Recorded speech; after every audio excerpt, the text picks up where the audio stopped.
Hello everyone. Today, myself Dr. Viresh Maglad will present lecture on determination of dissolved oxygen and determination of biological oxygen demand. So this is a lecture series number 3 in the module 4 water technology. In this particular session, we are going to just study first an experimental determination of dissolved oxygen by Winkler's method. The principle of this method is that a known quantity of water is taken in which an alkaline potassium iodide along with manganese sulfate are added. In an alkaline medium, the dissolved oxygen present in the water oxidizes manganese to manganite.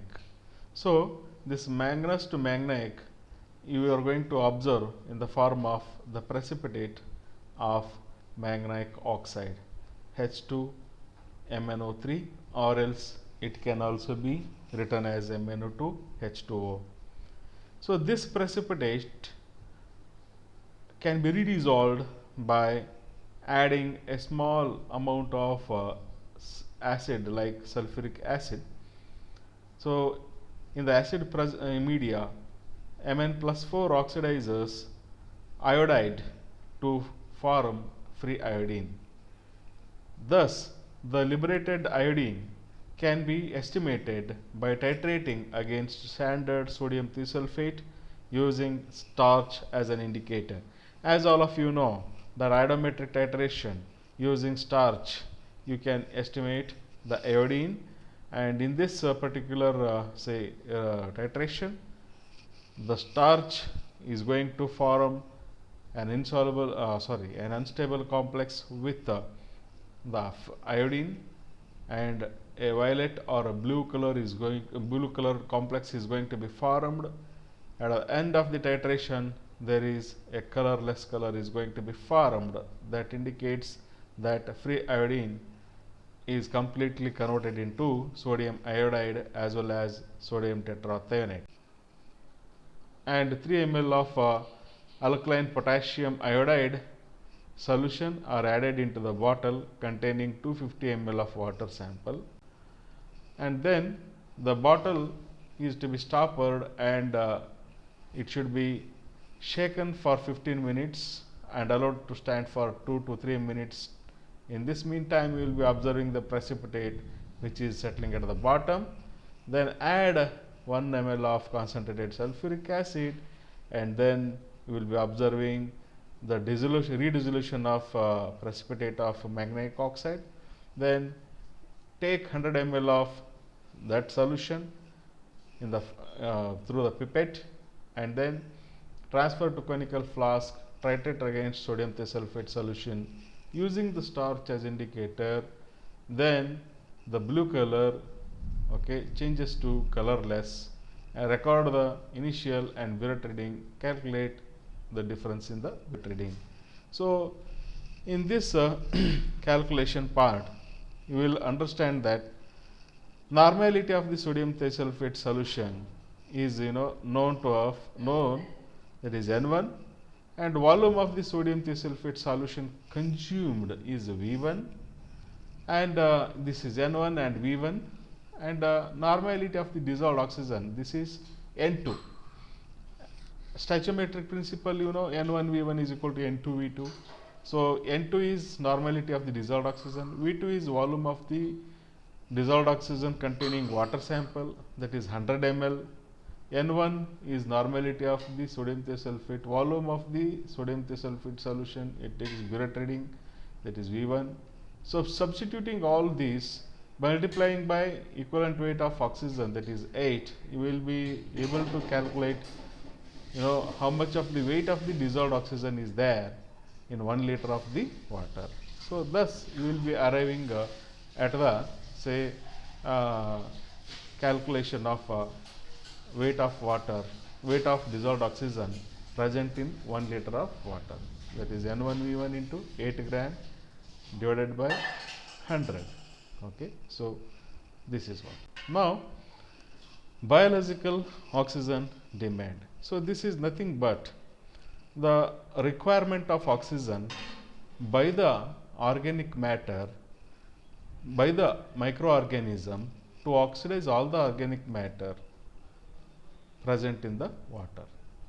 So, if the oxygen requirement by the microorganisms to completely oxidize the organic matter is more, then that organic matter is very dangerous for that water body. Okay, if the oxygen requirement is very less to oxidize, that organic matter is very permissible one. Okay, so based on this, we are going to understand whether that organic matter is very dangerous threat or permissible one. Now try to understand the definition of biological oxygen demand. This is nothing but the amount of oxygen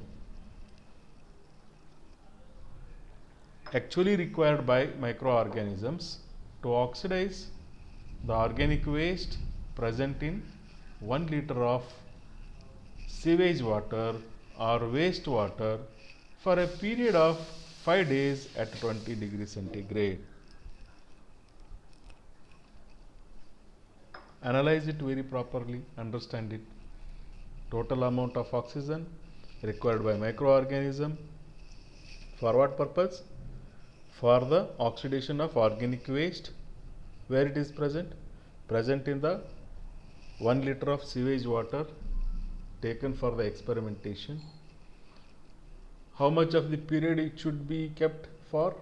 It should be kept for over a period of 5 days. The temperature should be 20 degrees centigrade. Then how much of the oxygen is actually consumed by the microorganisms to oxidize the organic waste is nothing but the biological oxygen demand of that organic matter. So now let us try to understand the experimental determination of biological oxygen demand. This experiment actually uses Winkler's methods principle. But the design of say experiment is beautiful here. Now biological oxygen demand experiment, it uses it actually it is designed like this, that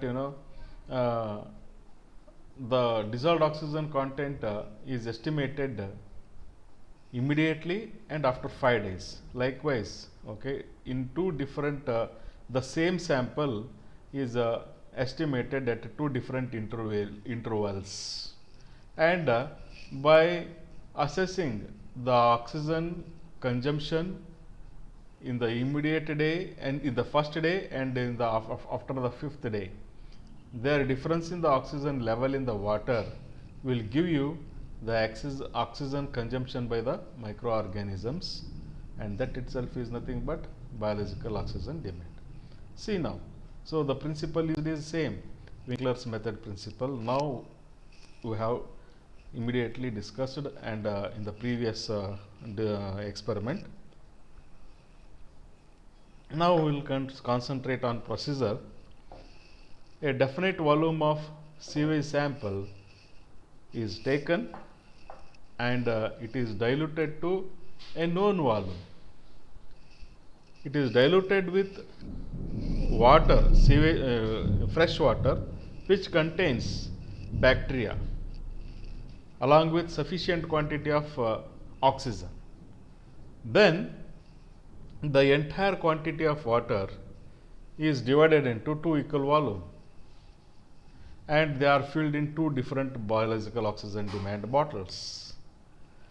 Okay, one bottle is kept for incubation for 5 days at 20 degrees centigrade, and another bottle is subjected to immediately the titration called as blank titration. Blank titration means without allowing the microorganisms to start their action on the organic matter. Immediately okay, the titration is conducted, so that the oxygen level, how much it is going to be estimated. Okay, dissolved oxygen content in one of the bottle is determined immediately, okay, using the Winkler's method. Okay, then a known volume of okay, then sample titration.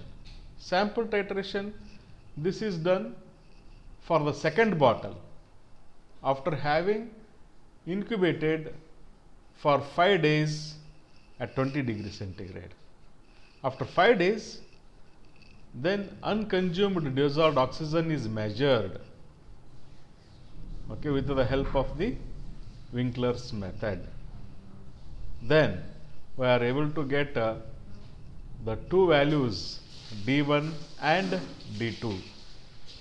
What are these?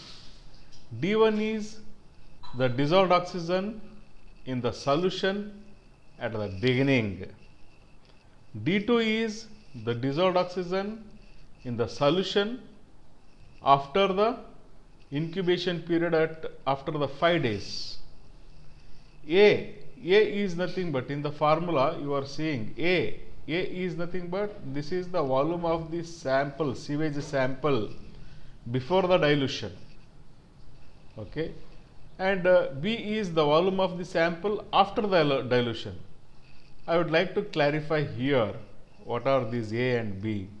Suppose you have gone to a pond and collected 25 ml of the sewage sample. Then by adding 75 ml of water, you have diluted up to 100 ml. Okay.